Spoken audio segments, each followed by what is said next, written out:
En los tiempos que corren, la ciencia y los científicos aún no encuentran el canal apropiado para hacerse escuchar. Y tienen mucho que decir. Bienvenidos a la playa de la ciencia, donde los artífices del progreso en nuestro país al fin cobran voz. Esto es Science Beats.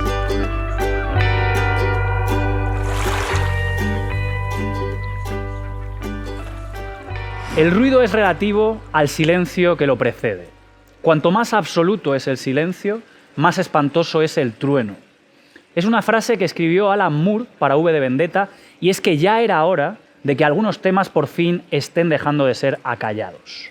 Hoy tenemos la suerte de contar con Isabel Zanón, madrileña, criada en costas alicantinas, psicóloga por la Universidad Autónoma de Madrid, con un máster en psicología sanitaria y con una extensa formación en sus áreas de experiencia, relacionadas con la igualdad de género y la salud mental de las mujeres. Desde muy joven ha colaborado con asociaciones de mujeres para luchar contra la violencia de género, fue psicóloga en el espacio de igualdad del Ayuntamiento de Madrid, con mujeres refugiadas y demandantes de asilo en Málaga, en Madrid, y es miembro de la Asociación de Psicología y Psicoterapia Feminista. En 2017 lanza su proyecto online, incluyendo un consultorio de terapia, su página web isabelzanon.es y su actividad en redes sociales. Todo ello lo compagina con la creación de recursos de bienestar emocional, talleres de autoestima y autoconocimiento y diversas iniciativas. De todo ello, de salud mental y feminismo, nos hablará hoy en la playa de la ciencia. Yo nunca he ido a terapia. No es facilita. Qué buena esa. Está bien. Sí, empezamos fuerte. Ahora se dice más, creo que antes se diría, daría más vergüenza hacer ese yo nunca, ¿no? Pero desde luego. Sí. Poco a poco. Fíjate, las psicólogas también vamos a terapia. Ajá, eso es, por ahí va también. Yo nunca he dicho, no, si yo no soy feminista. Buf, ya. Bueno, hablaremos de dónde venimos, ¿no? Y de hacia dónde vamos y dónde estamos, ¿no? Ya veremos a ver qué preguntas surgen. Hemos empezado fuerte, hemos roto el hielo. En una mañana muy fría en Madrid, hemos de decir que estamos amenazados incluso por lluvia, pero aquí estamos con Isabel Zanón, que es nuestra invitada en la playa. Estamos muy contentos de que estés aquí con nosotros. Muchas gracias por venir. Gracias a vosotros, un gustazo. Gracias. Genial. Pues la primera pregunta, ahora que ya, como digo, hemos hecho el calentamiento, sería pues un poco qué es lo que haces, ¿no? Porque vamos a hablar de temas, lo comentábamos en la introducción, que quizás han sido acallados durante bastante tiempo, pero que ahora pues poco a poco escuchamos cada vez más hablar de salud mental y hablar de feminismo, algo tan importante como son estos dos pilares, que son además los dos pilares de tu trabajo. Eres psicóloga, llevas a cabo un tipo de terapia con un enfoque feminista y queríamos que nos contases tú, en primera persona, acerca de ello. Claro, pues fíjate, eso es, soy psicoterapeuta online y trabajo con un enfoque feminista, como dices, ¿no? Para entender esto del enfoque feminista, creo que lo primero es importante distinguir enfoque de orientación. En la psicoterapia hay muchas orientaciones, ¿no? Desde el famoso psicoanálisis hasta el cognitivo-conductual, pues pasando por muchas otras, ¿no? Sistémica, gestalt. Pero el enfoque son las gafas con las que tú ves a la persona que tienes delante en la terapia, ¿no? Independientemente de la orientación que uses.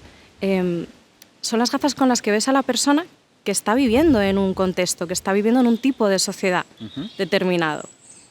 Porque, y a mí me parece importante explicar que la salud mental de la gente no es solo bienestar psicológico, emocional, también tiene que ver con el bienestar social, ¿no? El lugar en el que vivimos, en el que nos movemos, pues tiene un impacto. Entonces, el enfoque feminista te permite contemplar esto. Se dice a veces que es una herramienta de análisis de la realidad de la persona. Es un análisis mucho más completo al final, mucho más justo, ¿no? No se queda solo en el síntoma, vamos a decir. Estamos como abriendo un poco la mirada. Y es que, bueno, pues yo puedo pertenecer a una franja de edad u otra, ¿no? A una clase social u otra, a un sexo u a otro, y así con muchas cosas, y esto no es inocuo para la persona, es decir, tiene un impacto, ¿no? Tiene un efecto. Y Y aquí viene lo fuerte, ¿no? Y es que no es lo mismo ser hombre o mujer en una sociedad machista, igual que no es lo mismo tener 20 que tener 80 años en una sociedad edadista, ¿no? En una sociedad que, pues, que vanagloria la juventud, pero devalúa la vejez o la madurez. Y eso es un poco lo que conseguimos con este enfoque, abrir la mirada y tener en cuenta, pues, ese impacto que tiene el estilo de sociedad, que entre otras cosas es una sociedad machista. Entiendo. La terapia tiene un enfoque feminista y, bueno, hemos hablado, tú acompañas a mujeres. Una pregunta que sé que te han hecho en redes sociales y que me surge ahora a raíz de esta primera que te hemos hecho, sería si un hombre podría participar en tu terapia. Por supuesto. Es decir, el enfoque feminista no es algo solo para trabajar con mujeres, ¿no? Y solo para trabajar en terapia. Por supuesto que además es importante tener esto que también a veces se llama perspectiva de género en muchas otras disciplinas. Los hombres también aprenden a ser hombres, ¿no? Aunque sea en un mundo de hombres, pero esto tiene sus efectos perniciosos, negativos, que ahora entraré un poco en esto, pero sí que hay una distinción aquí muy importante que suele generar mucha confusión, que es que sexo y género no es la misma cosa, no son sinónimos. Cuando hablo de sexo, hablo de todas esas diferencias biológicas y físicas que por supuesto existen entre hombres y mujeres, ¿no? Ya hablamos de gónadas, hablamos de hormonas, pero el género es otra cosa, el género es una construcción sociocultural, es algo, por decirlo de alguna manera, que tiene que ver con lo que se espera de ti por ser hombre, lo que se espera de mí por ser mujer, la feminidad, la masculinidad, ¿no? Y esto es sensible a la época también. Sí. No es lo mismo lo que se espera de un hombre o de una mujer en la época medieval, en la época victoriana, en la época actual. Por eso se dice que es un constructo. Se construye como para organizar la sociedad, ¿no? Y esto en sí no sería un problema, vamos a decir, la diferenciación hombre o mujer, aunque en realidad sí que lo es, porque es muy simplista, ¿no? Es muy dicotómico. Pero es que además hay un problema añadido, que es que a esta diferenciación se le añade una desigualdad. Eso es, ese desequilibrio, ¿no? Porque no es que simplemente seamos diferentes, sino que hay una posición donde se produce esa balanza, se rompe, ¿no? Ahí está. Hay una jerarquía, ¿no? Hay un grupo subordinado y un grupo dominante, por eso antes hablaba de hombres en un mundo de hombres. Y la trampa aquí es que nos han hecho pensar que esta desigualdad es algo innato, es algo natural, cuando en realidad esa desigualdad se nos inculca, ¿no? Si te fijas, es el eterno debate que siempre ha habido en la psicología como ciencia del comportamiento y de los procesos mentales, que es hasta dónde llega la influencia de los genes, de la genética, de lo innato, y hasta dónde llega la influencia del ambiente, de lo aprendido, del constructo, vamos a decir, ¿no? Del contexto. Se tiende a invisibilizar el impacto que tiene el ambiente, el impacto que tiene el contexto, como si estuviéramos pues en un envase al vacío, ¿no? Cuando en realidad pues hay muchos factores en tu vida que van a tener que ver, que van a impactar en tu salud y en tu salud mental, por supuesto, ¿no?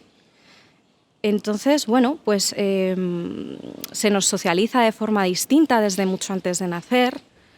Esto que a veces escuchamos, ¿no? ¿Qué es lo primero que le preguntamos a una mujer que está embarazada, normalmente? ¿Qué va a tener, no? ¿Qué va a tener, no? Si sí, es niño o niña, además eso. la gente se frustra un montón si no le respondes. Sí. Esa celebración que a mí me parece horripilante, que es el gender reveal, gender creo que se reveal. llama, ¿no? Como, ¿pero por qué? O sea, ¿por qué? ¿Qué necesidad? Si es rosa o es Sí. azul, ¿no? Eso es, pero ahí está. Ahí está, sí, y la gente se frustra mucho cuando no lo sabe. Y esto, a ver, tiene un sentido, tiene una explicación psicológica, necesitamos categorizar, necesitamos simplificar la realidad, ¿no? Por eso las dicotomías, hombre o mujer. La mente busca siempre como hacérselo sencillo para entender, ¿no? El problema es que aquí, como decíamos antes, también hay una desigualdad. Hay algo que está más valorado y hay algo que está más devaluado, ¿no? Y se nos socializa de forma que incluso antes de nacer ya están esas expectativas, ¿no? en el vientre materno, esas expectativas a la hora de bueno, pues qué profesión va a elegir, ¿no? Según si es niño o niña, qué gustos va a tener, qué forma de ser va a tener, qué emociones se le van a censurar o se le van a permitir con más facilidad incluso también, ¿no? Entonces, además hay experimentos muy, muy divertidos sobre esto. Hay uno en concreto en internet que se encuentra fácilmente, que se llama La mente en pañales. La mente en pañales, por la que ponían a un grupo de personas adultas que no tenían idea del sexo real del bebé, ¿no? Pero le colocaban en un sillón con un body azul en un primer momento.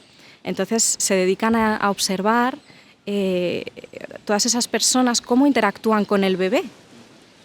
Y resulta, claro, que te puedes imaginar, ¿no? Cuando va vestido de azul se asume que es un niño y entonces se le coge de manera más brusca incluso, ¿no? No se le arrulla, se le lanza por los aires, se le dicen cosas como qué fuerte eres, qué grande eres, son adjetivos muy distintos a los que usan luego cuando al bebé le colocan el body rosa. Que aparte de arrullarla, de hablarle más bajito, con más suavidad, como con más calma, le dicen cosas pues como qué bonita eres y qué buena eres. ¿No? Y ahí ya tenemos... Claro, y eso, ahí ya hay un condicionamiento y lo que tú decías, ¿no? Cómo el ambiente ejerce un efecto y cómo moldea, y no es simplemente un envase al vacío, que utilizaste esa expresión que me pareció muy, muy adecuada. Pues es muy curioso. Yo quería preguntarte también, que un poco ya lo has dejado entrever, el contexto cambia a medida que los tiempos cambian también. Y repito que son dos temas que ahora mismo están en boca de mucha gente, pero que venimos de donde venimos, ¿no? Y hablamos de salud mental y hablamos de feminismo y de género. Entonces, está claro que las cosas han cambiado, ¿no? Y que venimos de tiempos oscuros, pero ¿dónde estamos realmente, no? Y creo que hay cosas que todavía habrá que cambiar. Tú que realmente cada día trabajas con ambas cosas y ves ambas cosas y ves situaciones y vives situaciones, quería saber tu opinión de eso, de dónde venimos, dónde estamos, hacia dónde vamos, ¿no? Creo que era una canción de Siniestro Total. Pues fíjate que este es un dato muy curioso, y es que la psicología se independiza de la filosofía más o menos a la vez que surge la segunda ola feminista, que es la de las sufragistas, ¿no? Que es probablemente de las más conocidas allá por el siglo XIX. Y sin embargo seguimos separando la salud mental de la gente del tipo de sociedad en la que viven, como ya hemos dicho, ¿no? Sí que creo que hay, últimamente los dos temas están más en el centro de las conversaciones, o al menos es la experiencia que yo tengo, ¿no? La sensación que a mí me da. Se escucha más a menudo pues esto que decías al principio, ¿no? De he ido a terapia por primera vez o voy a ir a terapia por primera vez, y te lo dicen así como con entusiasmo, ¿no? Sí, casi con orgullo, los nervios, ¿no? con Antes orgullo, esa vergüenza se ha veces. convertido en un orgullo. Eso es, eso es. Pero también oyes más a menudo, hey, que yo este año voy a ir por primera vez a la marcha del 8M, ¿me acompañas? Y en general sí que creo que dan pie más a conversaciones muy humanas, ¿no? Como muy cercanas, y hay un efecto cadena, pero por supuesto que queda mucho por hacer, ¿no? Queda mucho. Ya sabemos que la salud mental es la hermana precarizada de la salud pública en España, que, bueno, pues en términos de financiación, también en términos de ratio de profesionales de la salud mental, pues estamos muy escasos. Aquí en España estamos ahora mismo, contamos con 6 profesionales de la salud mental por cada 100.000 habitantes, lo cual es escasísimo, teniendo en cuenta que además otros países europeos, ¿no? Triplican este dato. Somos uno de los países de la OCDE los que más ansiolíticos y más antidepresivos se consumen al día, y cerca de unos 2 millones de personas a diario, una cosa así.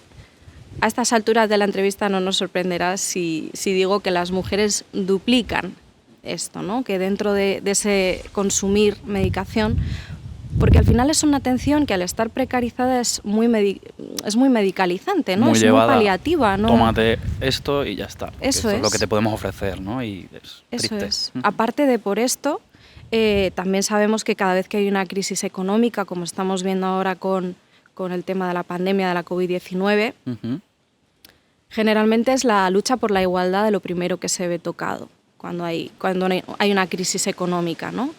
Y por aterrizar un poco esto de que A poco que alcanzas los derechos por la igualdad entre hombres y mujeres, tienes que estar muy pendiente porque si te relajas, te comen, ¿no? Un poco retrocedes. Esto lo hemos visto pues, con el cierre de las escuelas, que ya de por sí ese cuidado, esa sobrecarga de cuidados que está más centrado, pues, que lo asumen a nivel mundial más las mujeres, pues ha sido aún más obvio, ¿no? Todas esas personas menores de edad, dependientes, pues se han quedado en casa al cuidado. Hemos perdido empleos más deprisa, horas de trabajo retribuidas más deprisa, y por no hablar de la violencia de género, ¿no? Que es ya la punta del iceberg más explícita. Ese confinamiento, ¿no? También ha despuntado mucho. Sí. Entonces, bueno, sí que creo que si avanza una cosa, el feminismo, avanza la otra, la salud mental. Y al revés, cuanto más neguemos las desigualdades de género, cuanto más neguemos la violencia de género, incluso, cosa que hacen ahora mismo muchas personas y muchas fuerzas políticas, pues más difícil va a ser que tengamos acceso a una salud mental, pública, gratuita, universal, decente, ¿no? Y yo creo que una sociedad más igualitaria, más justa, en general, es una sociedad más sana. Y además una sociedad feminista es una sociedad que pone los cuidados, la vida y la salud de las personas en el centro. Parte de su filosofía, de sus valores, ¿no? Me da la sensación además que se corrigen problemas, ¿no? Entonces, como ambas vertientes están intentando cambiar algo que debe mejorar, pues es lógico, ¿no? Que si por un lado estamos mejorando, por el otro también, ¿no? Y beban juntas y haya pues efecto simbiótico y sinérgico, ¿no? Podría ser. Qué interesante. Otro tema que hablamos antes de la entrevista y que a mí me dejó ahí, digo, esto hay que preguntarlo, A ver. sería, porque bueno, ya sabemos, ¿no? Venimos de la desinformación y ahora empieza la malinformación. Ha empezado. Estamos sumidos en ella. Los bulos, los mitos, ¿no? Y creo que daría para comentar los mitos que existen alrededor de la psicología femenina, de la psique femenina. No sé si tienes alguno concreto que quieras mencionar. Tengo un par de perlas. Estoy expectante. Mira, en la psicología ha habido como dos tendencias un poco paradójicas, ¿no? Un poco contradictorias. La primera ha sido la de borrar a las mujeres como sujeto y objeto de las investigaciones muchas veces, ¿no? ¿Esto qué quiere decir? Pues que difícilmente eran participantes de las investigaciones alrededor de la psicología humana, pero también les costaba estar detrás, ¿no? en el equipo, los proyectos. Y esto, bueno, pues sí que ha ido mejorando. El problema es que se siguen generalizando los resultados a la población general, ¿no? Esto pasa también con la medicina. Sí. Por ejemplo. Me suena. Sí. Hacer solo experimentos en ratas macho y que de repente esto diga para todos. ¿Qué ha pasado, no? Con esto? Bueno, y ahora lo de la vacuna pues también va un poco por ahí. Vacuna de la COVID-19. El caso es que la otra tendencia tiene que ver con todos esos psicólogos ilustres, o por lo menos psicólogos muy influyentes, que se dedicaban a teorizar sobre el funcionamiento psicológico, intelectual, incluso moral de las mujeres, ¿no? La perla estrella pues es la de Freud, que decía que las mujeres éramos hombres castrados, ¿no? Y que el origen de la histeria era la envidia de pene.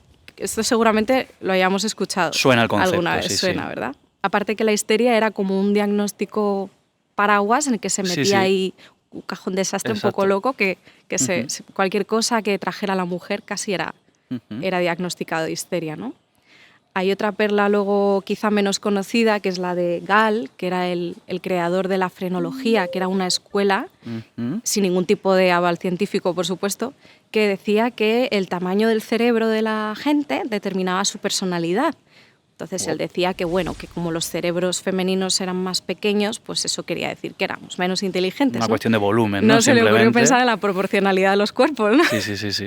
Y luego, bueno, pues ha habido cosas también bastante bizarras, como el tema de la sangre diluida. Se pensaba que las mujeres teníamos la sangre más diluida, por lo tanto, pues éramos más débiles moralmente, ¿no?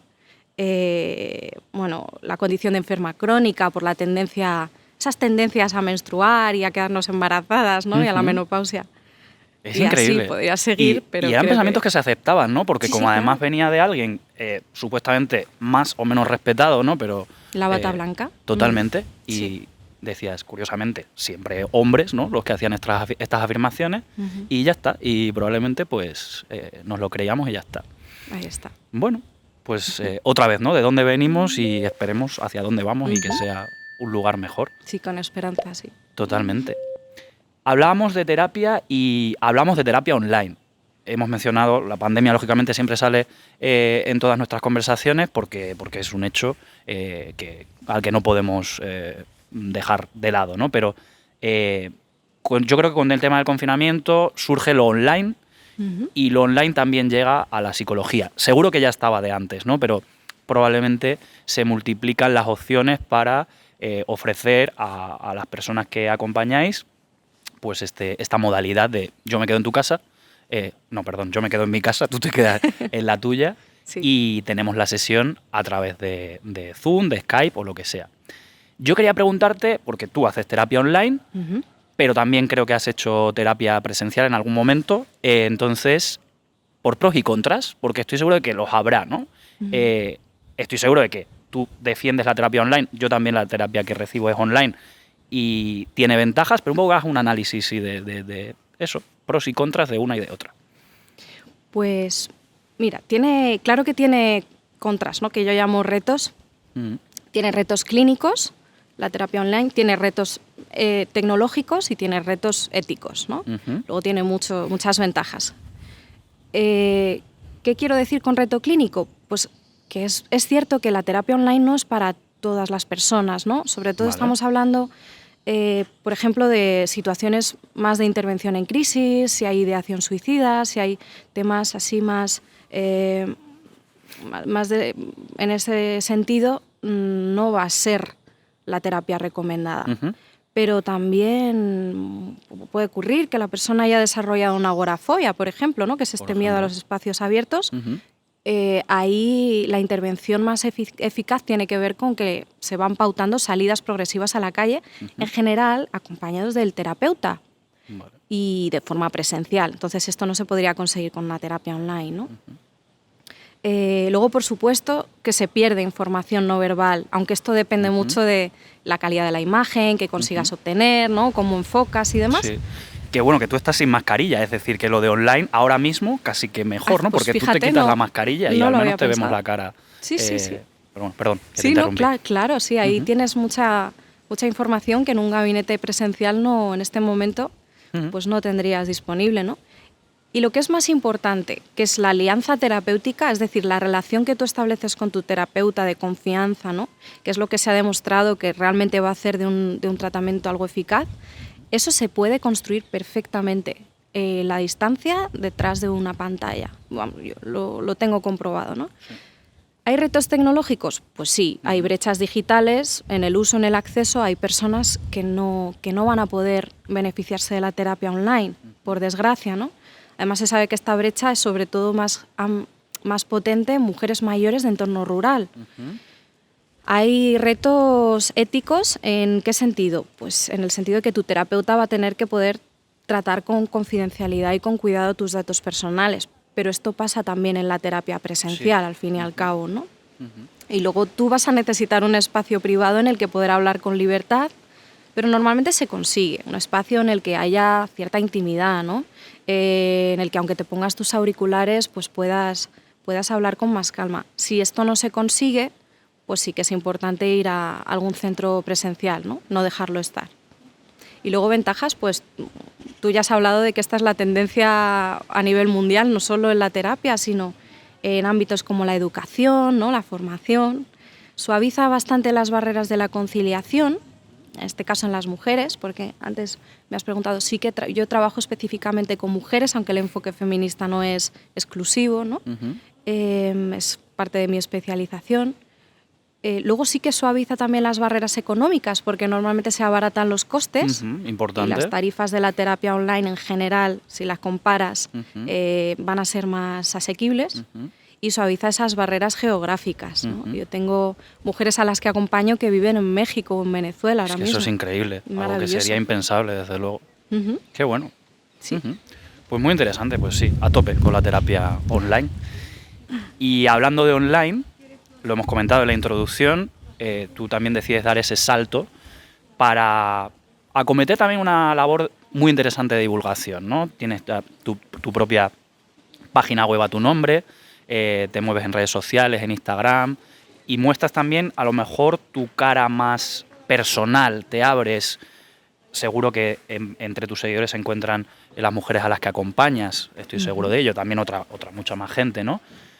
Mi pregunta es si esto puede ser arriesgado o peligroso, ¿no? Porque siempre, al menos en mi experiencia, como que se marca una barrera en la que el terapeuta no deja ver eso, su cara más personal al paciente. A lo mejor esto es una tontería, ¿no? Yo realmente lo pienso, es decir, no sé. Realmente quiero que seas tú la que responda porque yo no lo sé. Que nos contases un poco lo que tú haces, tu labor divulgadora y cómo esto podría repercutir o no. ¿Cuál es tu opinión? Parece una pregunta súper interesante porque sí que a veces como terapeuta te da miedo contar cosas de tu vida personal por si eso le resta seriedad, ¿no? Profesionalidad, incluso autoridad. Y es que es una profesión en la que hay mucho prejuicio de juventud, ¿no? Y por esto mismo en la carrera, muchas veces, pues sí que nos empujan a no contar demasiado, a ser como más neutrales, ¿no? A la hora de intervenir, pero también incluso en tu indumentaria, en el aspecto de tu despacho. Sí. Te piden que trates de ser lo más neutral posible, como si fuéramos autómatas, ¿no? Ahí es muy difícil que tú consigas ser auténtico o auténtica. Y creo que es una parte importante para esto de la alianza terapéutica que decía antes, ¿no? Que la relación con la persona a la que acompaña sea pues más humana, más cercana, ¿no? ¿Por qué no? Esto, para gustos, los colores. Cada terapeuta va a tener ahí un poco su posicionamiento. Creo que, sobre todo, lo importante es que si tú como psicólogo o psicóloga haces una revelación o una autorrevelación, que tenga un porqué, que tenga un objetivo terapéutico, que tenga un sentido. No es contar por contar. Un ejemplo puede ser que la persona o la mujer que yo en este caso tengo delante me está contando un dolor, ¿no? Me está contando algo doloroso que está atravesando y resulta que yo he pasado por algo así, pues es lícito que yo le diga, fíjate, a mí me ha pasado algo parecido, ¿no? Es una forma de decirle, no estás sola. Y el objetivo tiene que ver con que se dé cuenta de que no es algo solo de ella a nivel individual. Gracias al enfoque feminista devolvemos el síntoma al contexto. También es como una manera de decirle, no estás sola, no es que haya algo malo en ti, no es solo de ti, como María o como Virginia, ¿no? Es algo que va más allá y ni estás loca ni estás exagerando. Ahí hay un objetivo terapéutico, ¿vale? Detrás. Ahora bien, si a mí me preguntan, que alguna vez me ha pasado, por mera curiosidad sobre mi vida, algo relacionado con mi vida privada o personal, yo ahí normalmente cuento lo mínimo y enseguida redirijo la atención a la sesión o a ellas, ¿no? Que son las protagonistas. Pero sí que ahí en las redes pasa algo parecido, ¿no? Yo en redes es verdad que muestro algunas cosas, no todas, y de nuevo me hago la misma pregunta. Si tiene sentido que yo comparta esto a nivel de si así voy a poder conectar mejor con mi público objetivo, adelante. ¿Que no? Pues normalmente no lo hago, pero para conectar hay que compartir un poco, ¿no? Y es que a mí de nada me vale tener un montón de seguidoras si no encajan conmigo o yo con ellas, si no conectamos en valores, ¿no? Y sí, me suelo posicionar con algunas noticias de actualidad, por ejemplo. A veces cuento sobre algún hobby o algún hábito que yo tenga, normalmente relacionado con el bienestar. Puedo llegar incluso a decir que estoy teniendo un mal día porque me parece importante desmitificar la felicidad, la alegría, ¿no? Sí. Y también el hecho de que las psicólogas también vamos a terapia o no tenemos por qué gestionar de forma impecable todas las situaciones, ¿no? Sí. Ni mucho menos. Que no sois un asistente virtual, ¿no? De estos que existen, que no eres un chat que salta y que te devuelve, según tú lo que has contado, tal, sino que sois personas, yo creo que puede ser importante. Entonces, claro, yo creo que, como decía, también para gustos los colores. Hay dos extremos que serían la neutralidad más forzada, vamos a decir, ¿no? Y el otro que es la espontaneidad total. Pues en esa escala de grises, ahí ya como tú antes que terapeuta eres persona, pues te vas a poder colocar donde notes ese confort. Quería hacerte una pregunta, ya terminando y cerrando el tema, pero que me surgió ahora. bastante relacionado, que sería si pueden hacer una amistad entre terapeuta y persona que acude a terapia. O sea, que se ha escrito y se han hecho películas sobre ello y que esta situación seguro se ha comentado mucho, pero no sé si esto es correcto o hay que evitarlo a toda costa. No sé si a ti te ha pasado o si tienes alguna opinión sobre ello. Pues fíjate que sí que es verdad que se suele decir que no es ni recomendable, ¿no?, ni muchas veces ético, que en el código deontológico de la psicología se habla incluso de este tema, ¿no? Pero como todo en la vida, pues a veces lo ideal es ser flexible, ¿no?, y ver cada caso, cada situación. No es ético en principio porque por mucho que tú te coloques en una posición más horizontal, como pasa en las terapias feministas, ¿no?, que estás lejos de esa figura del experto, de la experta que sienta cátedra, que todo lo sabe, eres más bien una mujer que acompaña a otras mujeres o un psicólogo que acompaña a otras personas, ¿no?, desde sus conocimientos y figura profesional, pero de una forma pues menos jerarquizada. A pesar de todo esto, sí hay una simetría, más que una jerarquía, hay una simetría, y es que hay una persona que está contando cosas muy personales, a veces muy difíciles, y otra que no. Otra que sencillamente está funcionando de espejo, está guiando, está haciendo preguntas de reflexión. Entonces, ya solo por esto no es justo emprender una relación de amistad de una forma tan desigual, ¿no? Ahora bien, ¿puede ocurrir? Claro que puede ocurrir. Si ocurre, es deseable que al menos ya no exista la relación profesional, por supuesto, ¿no? Después de la terapia, a lo mejor continuar un camino que sea de amistad, ¿no? Pero no durante. Eso es, sí que ha pasado, y seguirá pasando, ¿no? Porque al final, bueno, pues puedes tener una afinidad y querer mantener a esa persona en tu vida pues con otro rol. Sí. O a veces también sucede, ¿no? Porque dices, claro, mi psicólogo, mi psicóloga me entiende, ¿no? Parece que me entiende. Entonces, también el propio paciente se puede equivocar, ¿no? Porque decir, a ver, esta persona está haciendo su trabajo. No quiere irse a tomar unas cañas contigo, probablemente, ¿no? Pero bueno, como tú dices, caso por caso también y se producirán excepciones, pero lo correcto sería lo que dicta ese código deontológico, ¿no?